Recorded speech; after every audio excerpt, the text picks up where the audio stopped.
이 새벽에 함께 하신 여러분을 사랑하고 축복합니다. 오늘 말씀 베드로후서 1장 12절에서 21절까지 이제 1장의 마무리 단계죠. 베드로 사도가 투박한 어체로 말을 하지만 그의 말에는 굉장한 진심이 있습니다. 교회 안에 성도가 가져야 할 마음가짐이 어떠한지도 알게 해줬고요. 또 그리스도인은 어떤 사람들인지, 또 그리스도인이 어떠한 소망과 가치를 품어야 되는지도 알게 해줬죠. 또한 5절에서 7절까지 말씀을 통해서 성도들이 삶에서 힘써 맺어야 할 영적 열매들에 관한 이야기도 우리가 함께 들었습니다. 또 이런 것들을 넉넉히 갖추는 일이 우리에게 얼마나 중요한지 이런 것들을 통해서 우리가 하나님의 영광에 함께 참여할 수 있는 은혜도 있다라는 것을 깨닫게 해줬죠. 그렇기 때문에 그리스도에는 부르심과 택하심을 굳게 잡고 있어야 한다라고 베드로 사도는 말해주고 있습니다. 베드로후서의 내용은 베드로가 자신의 죽음을 알고 이제 거의 유언과 같은 내용으로 서늘해간 격려의 내용, 또 이 편지를 받는 그리스도인들이 믿음에서 온전히 승리하기를 원하면서 쓴 내용이라는 것을 이제 알고 같이 은혜를 받으셨으면 좋겠습니다. 베드로의 유언적 내용인 것은요, 오늘 보면 14절의 이야기를 통해서 잘 알 수 있습니다. 우리 주 예수 그리스도께서 나에게 보여주신 대로 내가 육신의 장막을 벗을 때가 멀지 않았음을 알고 있기 때문입니다. 예수님께서 보여주셨다라고 얘기를 해요. 이 이야기는 어떻게 순교당할지를 이제 알게 되었다라는 것이죠. 예수님께서 보여주셨으니까요. 그래서 이 편지의 내용들은 마지막으로 이제 일깨우어라는 말을 두 번이나 사용하면서 알려주고 있습니다. 12절 볼까요? 나는 이런 것들을 두고서 여러분을 일깨우려 합니다. 13절 보면 여러분의 기억을 일깨워서라고 얘기를 해요. 그래서 오늘 제목을 이렇게 잡아봤어요. 믿음의 기억을 일깨우라. 사실 우리가 신앙생활을 처음 하든 오래 하든 처음 믿었던 그 순간의 모든 것들이 조금 약해지든지 변질이 되든가 또는 잊어버리고 그냥 다시 옛날처럼 회귀하면서 믿음 생활하는 경우가 꽤 있거든요. 우리가 믿음의 기억을 일깨워야 되는 이유가 있습니다. 베드로 사도는 오늘 12절에서 21절에 그것에 대한 아주 분명한 이야기를 제시하고 있어요. 자, 베드로 사도는 이 편지를 받는 사람들이 이미 사도적 가르침을 받아 소유하고 진리에 서 있음을 인정하고 있죠. 12절 볼까요? 비록 여러분이 이런 것들을 알고 있고 또 받은 진리에 굳게 서 있지만 나는 이런 것들을 두고서, 이런 것들이 뭐죠? 예수 그리스도에 대한 모든 것들의 사도적 가르침을 이야기합니다. 베드로 사도는 초대교회 교부였고요. 사도였습니다. 베드로가 먼저 설교를 했고요. 그 설교를 통해서 예루살렘 교회가 놀랍게 부흥하는 은혜도 경험하게 되었죠. 특별히 베드로라는 인물은 예수님께서 너의 이름, 게바라는 이름 위에 반석을 세우겠다라고 약속하신 그러한 사람이기도 합니다. 예수님께서 알려주신 대로 베드로는 자신의 죽음을 준비하면서 성도들에게 어떠한 것에 대해서 일깨워 주기를 원했기 때문에 이야기를 하고 있는 겁니다. 자, 여기서 이미 있는 진리라고 있는 것은 현재 소유하고 있는 진리라는 뜻으로 해석할 수 있어요. 이게 사도적 가르침인 거죠. 예수 그리스도의 복음과 건전한 가르침을 통해서 성숙한 삶을 살고 있음을 또한 이야기해 주고 있는 거예요. 자, 이 편지를 받는 사람들이 다 그랬는지 안 그랬는지 저는 모르겠지만 베드로 사도는 칭찬을 하고 있는 겁니다. 이 복음의 가르침 그리고 복음의 진리에 서서 성숙한 삶을 이루어가는 사람들에게 한 번 더 격려해주고 우리가 붙잡아야 될 것이 무엇인지를 한 번 더 알려주고 일깨워주고 있는 것이죠. 자, 그러면 베드로 사도가 일깨우려 한다고 거듭 말하는 두 가지로 볼 때, 우리가 믿음의 기억을 일깨우는 그런 중요한 순간이 오는데, 물론 지금부터라도 다시 한번 일깨워야 되겠죠. 자, 그럼 두 가지를 좀 볼게요. 첫 번째 16절 3번절에 보면 우리 주 예수 그리스도의 권능과 재림을 알려드린 것, 이렇게 얘기를 해요. 예수님이 이제 오시고 또 예수님께서 함께 하시도록 우리가 기억해야 되는데, 15절에 보니까 내가 세상을 떠난 뒤에도 언제든지 여러분이 이런 일을 기억할 수 있게 하려 함을 힘쓰고 있다라고 하잖아요.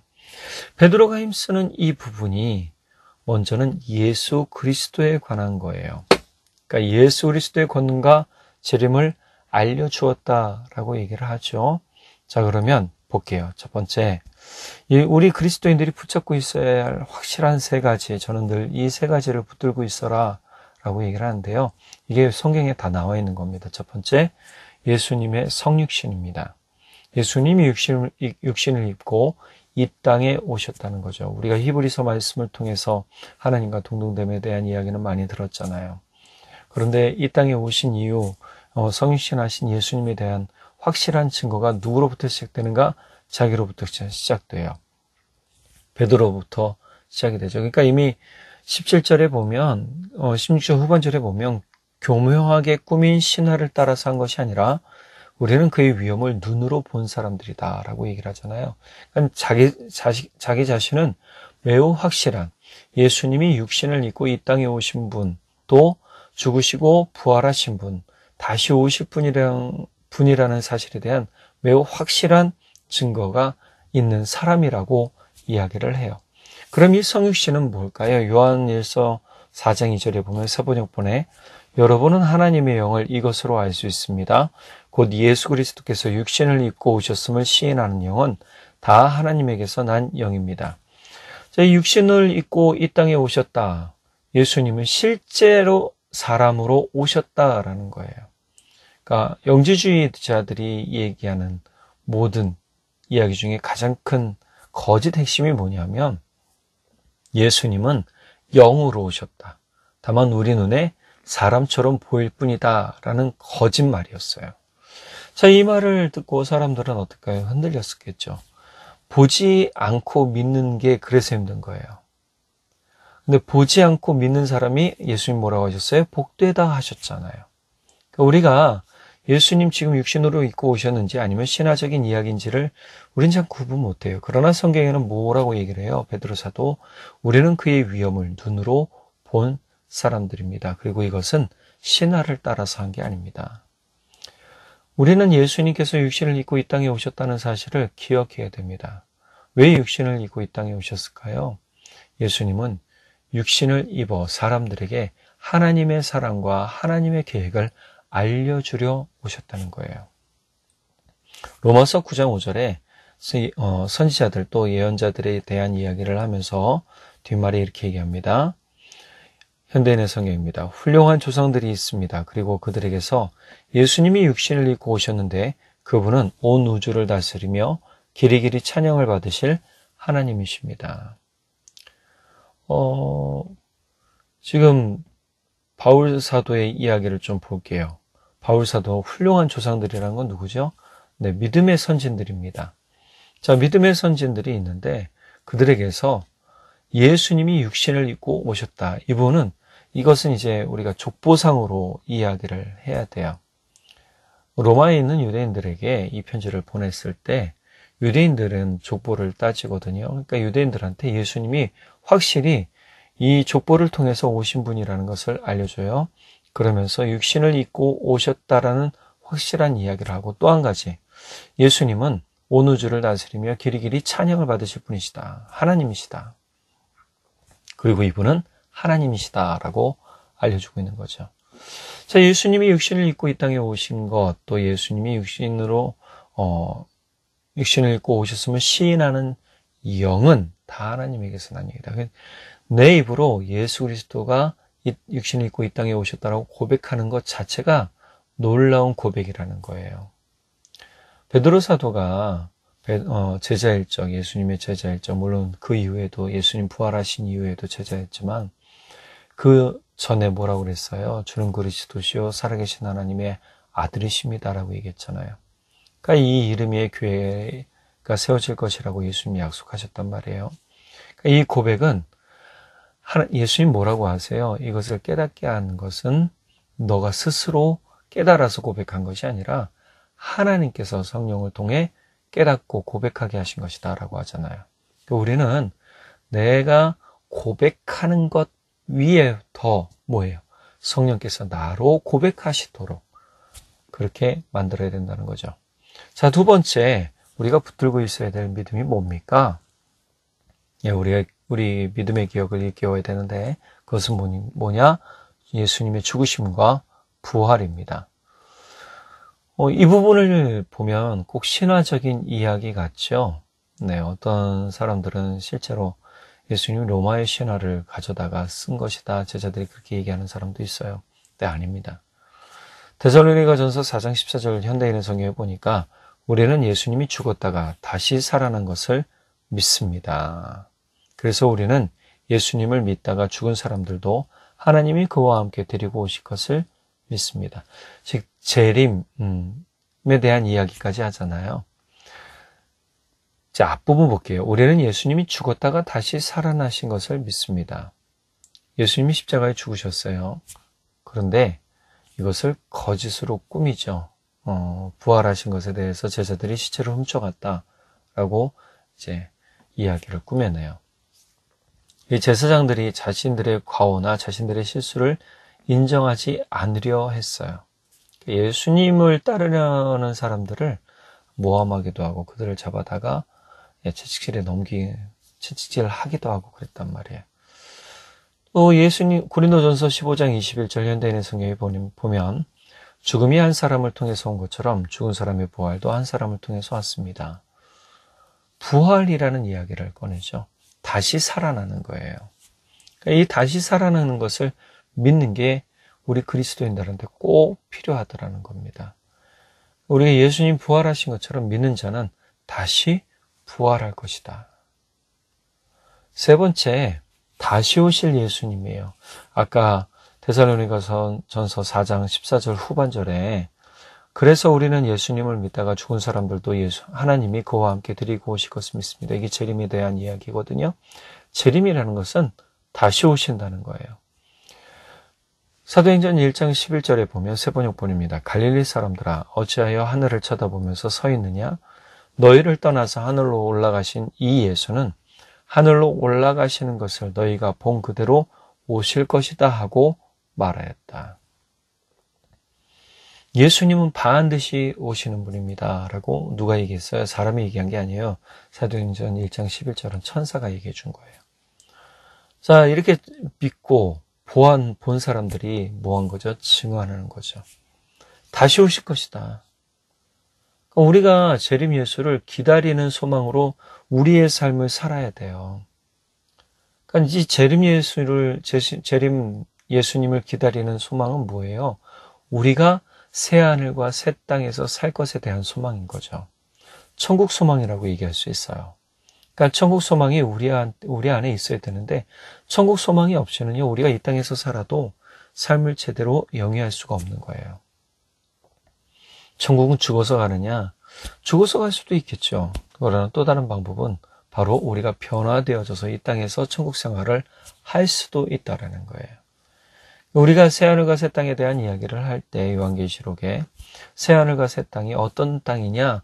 바로 예수 그리스도를 믿는 사람들의 땅, 믿는 사람들의 나라, 믿는 사람들의 하늘 이렇게 되겠죠. 다시 오실 예수님, 재림 예수님을 그래서 우리는 붙들고 있어야 되는 겁니다. 17절에 보니까 더없이 영광스러운 분께서 그에게 말씀하시기를 이는 내 사랑하는 아들이요 내가 좋아하는 아들이다 하실 때에 그는 하나님 아버지께로부터 존귀의 영광을 받았습니다. 그리고 18절에 이 말소리가 하늘로부터 들었습니다. 이때가 언제일까요?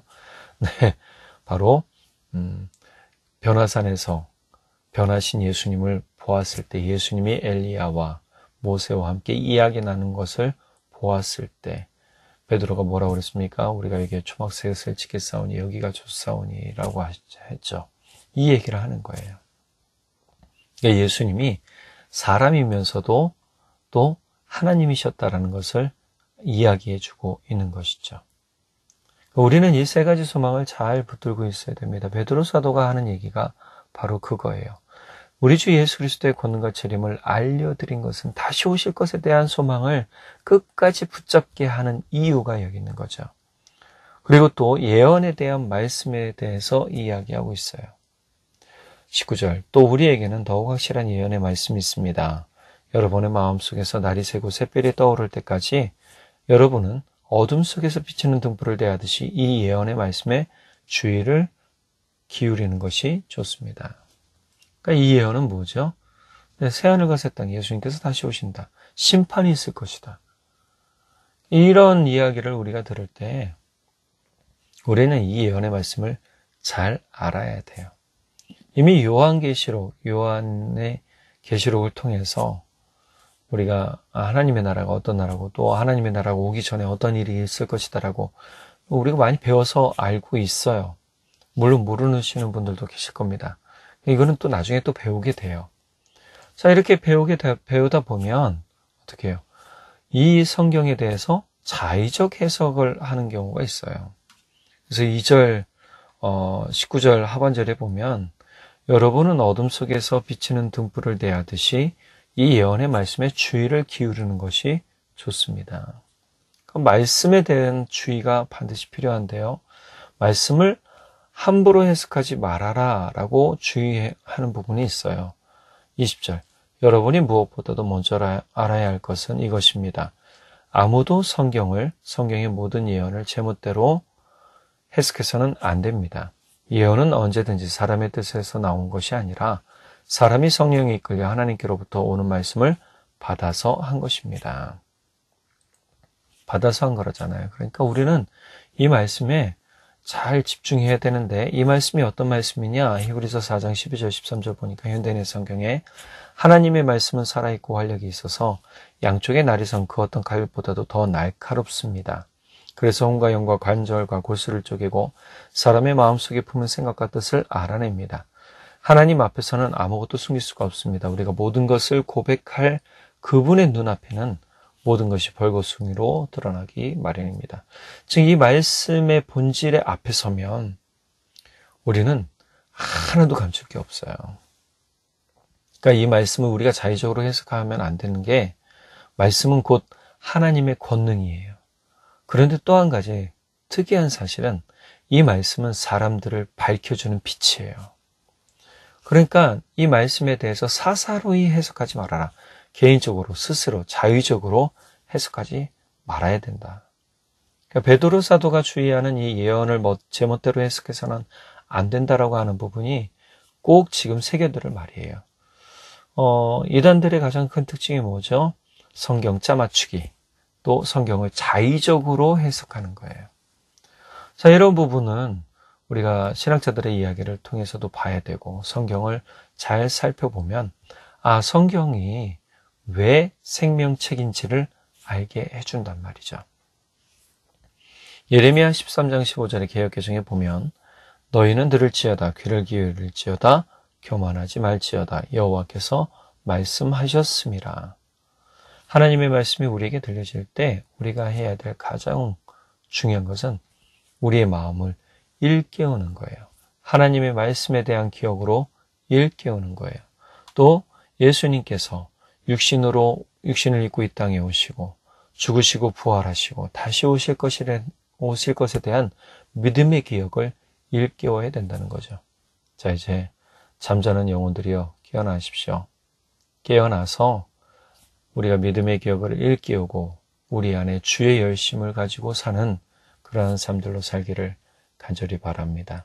베드로 사도의 마지막 유언적인 말씀이지만 이 기억할 수 있게 하려고 힘을 쓰고 있고 또 기억하도록 일깨워주는 베드로가 한 말씀이 오늘 우리에게도 귀한 자극이 되고 또 우리가 잠자는 영혼이 아니라 깨어나서 주의 은혜를 전파하는 주의 해를 전파하는 그러한 소망의 영들이 되고 삶들이 되기를 간절히 축복합니다. 기도하겠습니다. 사랑의 하나님 아버지 참 감사합니다. 오늘 우리 삶에서 주의 놀라우신 은혜와 사랑의 빛을 봅니다.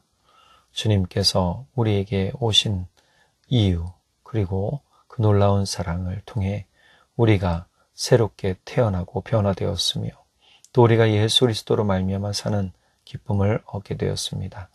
오늘 우리에게 주신 이 말씀, 우리의 믿음의 기억을 일깨워 주려는 말씀을 잘 기억하게 하시고 우리가 말씀에 집중하되 사사로이 예언적인 말씀에 대해서는 해석하지 않도록 주님 성령 하나님 우리의 마음을 분별시켜 주시고 또 우리의 생각을 붙잡아 주십시오. 우리가 주님만 바라보고 주의 말씀 안에 서려고 하겠습니다. 성령님 인도해 주십시오. 오늘 하루도 주와 함께 주의 말씀을 따라 승리하는 우리 모두 되길 원하며 우리 주님 예수 그리스도의 이름으로 기도드렸습니다. 아멘. 여러분 오늘 하루도 주의 은혜와 사랑 가운데 또 주의 말씀 붙들고 힘있고 능력 있게 살아가시기를 간절히 축복합니다. 사랑으로 축복합니다.